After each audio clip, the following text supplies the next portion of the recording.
اهلا بيكم في كورس لينكس للبيجنرز الحلقه الثامنه. سريعا كده هنشوف ايه الحاجات اللي احنا خدناها وايه الحاجات اللي متبقيه عشان الدنيا ممكن تكون تاهت من معظم الناس. احنا كنا خدنا واي وي يوز لينكس، وعرفنا ازاي ان احنا نعمل انستول للكال لينكس على فيرتشوال ماشين، وكمان استكشفنا بعض الامور على كالي لينكس، وعرفنا الفرق بين الكيرنل والتيرمينال والشيل. وخدنا بيزك كوماندز، خدنا بارت 1 وبارت 2 وبارت 3، وخدنا كمان الكونسبتس المره اللي فاتت اللي هو بارت 4، الاس تي دي ان والاس تي دي اوت والبايبنج والخ. النهارده ان شاء الله هناخد كوماندز جديده وهتكون عباره عن لوكيت، فايند، جريب. طيب كالعاده بنبدا بشرح مبسط عن الكوماندز اللي هناخدها النهارده قبل ما نتنقل للجزء العملي. اول كوماند معانا وهو لوكيت. لوكيت ده بيعمل ايه؟ finds files and directories. هو ده اللي بيدور لك على الفايلز والدايركتوريز. يبقى لوكيت بتدور لك على الفايلز والدايركتوريز زي ما هنشوف ان شاء الله في الجزء العملي. تاني كوماند معانا وهو فايند. فايند ده اللي بيعمل سيرش على فايلز ودايركتوريز. واحد دلوقتي ممكن يقول لي طب ما الاثنين واحد. لا، خلي بالك لوكيت تفرق عن فايند، وهتشوف الكلام ده في الجزء العملي دلوقتي.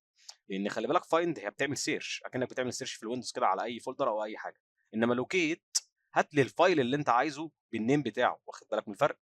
والتالت كوماند عندنا النهارده وهو جريب. جريب ده بيعمل ايه؟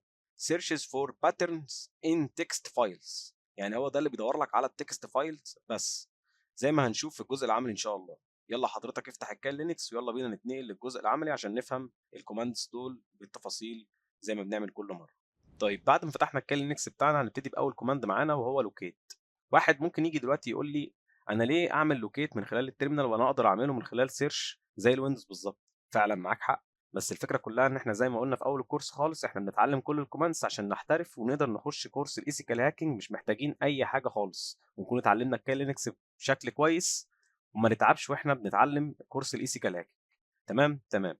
هنبتدي دلوقتي نخش في فولدر مثلا او دايركتوري فايل سيستم. جميل. هختار دايركتوري اي تي سي، هختار اباتشي 2. ايا كان انت تختار اي دايركتوري، يعني مش لازم اللي انا اخترته. جميل جميل. مثلا على سبيل المثال عايزين نعمل سيرش على الفايل ده اللي هو ports.conf. طيب هنعمل سيرش عنه ازاي؟ انا هستخدم الطريقه اللي كنا بنستخدمها في الويندوز عادي. هدوس على سيرش واكتب اسمه اللي هو ports.conf. فعلا ظهر معايا على طول، ظهر معايا بكل بساطه وبشكل سريع جدا. طب تعالوا نجرب نفس الكلام بقى بس عن طريق التيرمينال ونشوف ايه اللي هيحصل. هخرج من الفايل سيستم وافتح التيرمينال بتاعي، عامل الزوم الجميل زي كل مره، وهكتب دلوقتي لوكيت اسمه. طب واحد دلوقتي يجي يقول لي ايه، انا نسيت لوكيت تتعمل ازاي؟ انت نسيت بقى الكوماند اللي اسمه مان لوكيت. فكريني يا مان، لوكيت كانت بتعمل ايه؟ لوكيت، بص فايند فايلز باي نيم. يعني انا لازم اكتب لوكيت وجنبيه اسم الفايل اللي انا بدور عليه، وساعتها ايه؟ هيجيب لك الفايل اللي انت بتدور عليه على طول. طب عايز اخرج من مان اعمل ايه؟ ادوس ايه؟ كيو. جميل جميل كلير. يلا بينا لوكيت بورتس دوت كونف. جاب لي فعلا مكانها على طول اهو. بيقول لك ان انت هتخش الفايل سيستم اللي هو السلاش وتخش الدايركتوري اي تي سي، بعد كده تخش دايركتوري اباتشي 2 واسمه بورتس دوت كونف. فعلا احنا دخلنا لقيناه في اباتشي 2 فعلا لما دخلنا. طب تعالوا كده نجرب استخدام تاني كده اللوكيت ونشوف هيعمل ايه. تعالوا مثلا كده نروح على دايركتوري فايل سيستم ونخش مثلا تمب ونعمل كليك يمين كرييت دوكيمنت امبتي فايل. واحد دلوقتي ممكن يقول لي ايه، او اسال انا السؤال ده، مين اللي بيعمل اصلا كرييت للدوكيمنت؟ تاتش، وكنا شرحناه في الفيديوهات اللي فاتت. بس انا هنا عشان شرحنا تاتش قبل كده يعني، فخلاص بقى نخش على طول ايه في سريعا كان من غير التيرمينال يعني. طيب انا هكتب مثلا نيو امبتي فايل ونسميه مثلا فايل دوت تي اكس تي تكست يعني. يبقى كده احنا عملنا تكست فايل.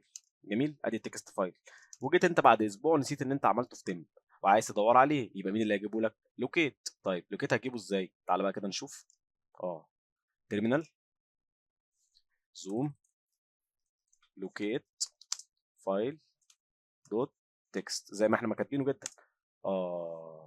ما قدرش يجيب لي الفايل اللي احنا لسه عاملينه كرييت. حد عنده بقى المعلومه دي؟ ليه ما قدرش يجيبه؟ لانه لوكيت بيستخدم داتابيز معينه، فمحتاج انه يتحدث، واحنا لسه لحد دلوقتي ما حدثناش الكاي لينكس بتاعنا من ساعه لما عملنا له انستول. فاحنا كده محتاجين نعمل ايه؟ نعمل سودو ابديت داتابيز. سودو ابديت داتابيز. واحد دلوقتي ممكن يسالني يقول لي ايه سودو دي؟ سودو دي بتخليك تستخدم صلاحيات اعلى شويه من اللي انت بتستخدمها. يعني على سبيل المثال مثلا روت، وكده كده احنا هنشرحها بالتفاصيل على ايه مدار الحلقات ان شاء الله. جميل جميل. ابديت داتابيز.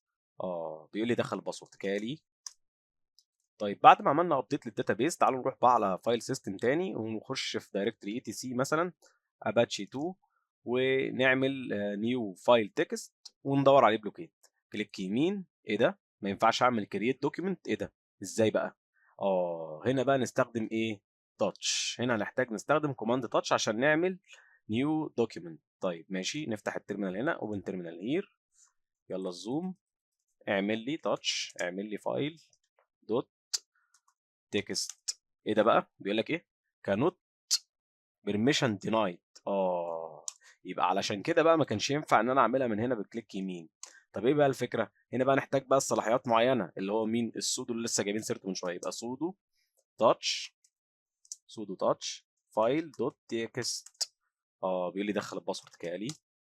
كده اتعمل فعلا اهو، اتعمل فعلا اهو. برضه ما ينفعش، يبقى لازم ايه؟ من خلال التيرمينال تقدر تعمل الفايل دوكيمنت. واخدين بالكم بقى ان اهميه الكوماندز في الكالينكس ازاي؟ جميل. طيب ما تيجي يلا نعمل عليه سيرش كده ايه بلوكيت. طب يلا بينا، كلير لوكيت فايل دوت تكست. طلع معانا فعلا وظهر معانا اهو. قال لك ان هو موجود فين؟ فايل سيستم دايركتري اي تي سي دايركتري اباتشي 2 واسمه فايل دوت تكست. طب تعالوا نجرب نعمل برضو فايل تاني جديد ونشوف كده ايه اللي هيحصل. برضو لوكيت هتجيبها لنا ولا لا؟ يلا بينا. نيجي برضو هنا كده، نيجي نفتح برضو اوبن تيرمينال هير. يلا نعمل ايه؟ سودو تاتش، هسميه مثلا لينكس دوت تكست كالي. اتعمل فعلا معايا، جميل. يلا بينا نعمل سيرش. انا هعمل سيرش من تيرمينال جديد ونشوف كده ايه اللي هيحصل. لوكيت لينكس دوت تكست. ايه ده؟ ما جابليش اي حاجه. واخدين بالكم بقى من اللي حصل؟ حد هنا يقول لي ليه؟ ليه بقى؟ لان زي ما احنا ما قلنا لوكيت بتستخدم داتابيز معينه. فانت زي ما انت شايف انت كريت اللينكس دوت تكست فين؟ في دايركتوري اباتشي 2، لكن لوكيت مش قادره تجيبها. لوكيت مش قادره تجيبها. يبقى نعمل ايه عشان لوكيت تجيبها؟ يبقى نعمل ابديت داتابيز تاني. يبقى سودو ابديت داتابيز، دخل الباسورد. جميل، كلير لوكيت لينكس دوت تكست. قدر يجيبها لي بقى المره دي بعد ما عملنا ابديت الداتابيز. موجوده فين؟ فايل سيستم دايركتوري اي تي سي دايركتوري اباتشي 2 واسمها لينكس دوت تي اكس تي. طبعا اتنين لتاني كوماند علينا النهارده وهو كان فايند، عشان نعرف برضو الفرق ما بين فايند ولوكيت. تعالوا نجرب نسيرش على لينكس دوت تكست اللي احنا كنا لسه جايبينه بلوكيت باستخدام فايند ونشوف ايه اللي هيحصل. بس في البدايه احب اقول لكم على حاجه. دلوقتي فايند اصلا بتسيرش ازاي؟ لوكيت خدت بالكم جابتها لنا من وانس من اول مره، انما فايند هتسيرش ازاي؟ لو نفترض مثلا ان هو هيسيرش جوه فايل سيستم، فايند علشان يدور لك على اللي انت عايزه بيسيرش على السيستم كله كامل. يعني بيسيرش على الفايل سيستم اللي هو اكبر حاجه عندك في الكالي لينكس. فبيسيرش ازاي بقى؟ بيخش جوه الدايركتوري الاولاني اللي هو بن، ويدور على لينكس دوت تكست. ما لقاهاش يقوم داخل جوه اكس دوت 11، ما لقاهاش يقوم داخل مدور، ما لقاهاش يقوم مخلص ده، يقوم راجع تاني للفايل سيستم، يقوم راجع تاني للفايل سيستم ويقوم داخل على دايركتوري اللي بعده، وكذلك وكذلك وكذلك. يا نهار ابيض! ده كده عقبال ما يوصل للينكس دوت تكست هيقعد فيها وقت كبير جدا. ايوه طبعا هيقعد فيها وقت كبير جدا، بس اكيد طبعا في حل. تعالوا كده الاول نجرب الوضع ده على التيرمينال ونشوف ايه اللي هيحصل. تعالوا كده نفتح تيرمينال جديد. فايند، الزوم الجميل، فايند. انا عايز ادور على لينكس دوت تكست. طبعا زي ما احنا قلنا فايند بيدور على الفايل سيستم كله، فلازم تقول له سلاش. طيب النيم اسمه ايه؟ اسمه لينكس دوت تكست. جميل جميل، وتدوس انتر. بصوا بقى، بصوا بقى كميه الحاجات اللي بيدور عليها. وبص عمال يطلع لي ايه؟ بيطلع لي بيرميشن دينايد اصلا. يعني حتى كمان مش هيقدر يجيبه لي، بيقول لي طلبك غير مسموح. طب ايه الحل بقى دلوقتي؟ لو رجعنا بقى الحلقه اللي فاتت، احنا خدنا ايه؟ الاس دي اوت والاس دي ان والاس دي ايرور. يعني انا اقدر العب بالايرور او بالاس دي ان او بالاس دي اوت واتحكم فيه عشان يقدر يوصل لي من اول مره. نقدر نعمل كده زي ما هنشوف دلوقتي. طب عايزين بقى نجيبها من اول مره باستخدام كوماند فايند ونتخلص من كل الايرورز اللي موجوده دي. اذا مين الكونسبت اللي هنستخدمه هنا عشان نتخلص من الايرورز اللي موجوده؟ اني واحد منهم بقى من اللي خدناهم في الحلقه اللي فاتت؟ اكيد الستاندرد ايرور، يبقى الاس تي دي ايرور. وقلنا ان كل واحد فيهم كنا بنرمز له ببروسيس. قلنا الستاندرد انبوت رمزنا له بزيرو، والاوتبوت رمزنا له ب1، يبقى الايرور هنرمز له بكام؟ ب2. جميل جميل. وكنا موضحين الكلام ده في الصوره اللي وضحناها في الباوربوينت. يلا بينا. طب يلا بينا نعمل كلير الاول، نفضي بس الكلام ده. جميل. هنستخدم نفس الكوماند اللي كنا لسه مستخدمينه دلوقتي، يعني هنكتب find نفس الكوماند. جميل. بس ايه اللي احنا هنزوده دلوقتي؟ احنا دلوقتي عايزين نتخلص من الايرورز، فعشان نتخلص من الايرورز قلنا هنتحكم باستخدام ستاندرد ايرور. طب هنرمز له برقم كام؟ هنرمز له برقم 2، يبقى 2 اكبر. كده احنا كده بنقول للستاندرد ايرور يلا خلصيني من الايرورز دي واديها لي، اعملي لها ريدايركتوري ووديها لي في الفولدر اللي احنا بنتخلص منه في الايرورز. طب ايه بقى هو الدايركتوري اللي احنا بنرمي فيه الايرورز؟ الدايركتوري اللي احنا بنرمي فيه الايرورز كديفولت، وده مش شرط ان انت ترمي فيه الايرورز، بس كديفولت احنا بنستخدم دايما الدايركتوري ده، النل. بنوديهم دايما في النل. كده هو هيعمل ايه؟ هياخد كل البرميشنز الدينايد دي كلها ويرميها في دايركتوري النل، وهيتبقى في الاخر مين؟ الحاجه الوحيده اللي صح، وهيطلعها لي من اول مره. طب افرض واحد دلوقتي قال لي لا انا مش عايز ارميهم في نل، عايز ارميهم في حاجه تانية. يا سيدي ارميهم في اللي انت عايز ترميهم فيه، بس احنا في الديفولت بتاعنا بنرمي في النل دايما، هو ده اللي بنرمي فيه الايرورز. بعد كده لما ندوس انتر كده ونشوف، جابها لي على طول فعلا اهي، لينكس دوت تكست، جابها لي من اول مره. يبقى اذا كانت المشكله فين دلوقتي؟ ان احنا كان لازم نتخلص من الايرورز عشان نقدر نشوف فين لينكس دوت تكست، وجابها لك من اول مره بسرعه جدا.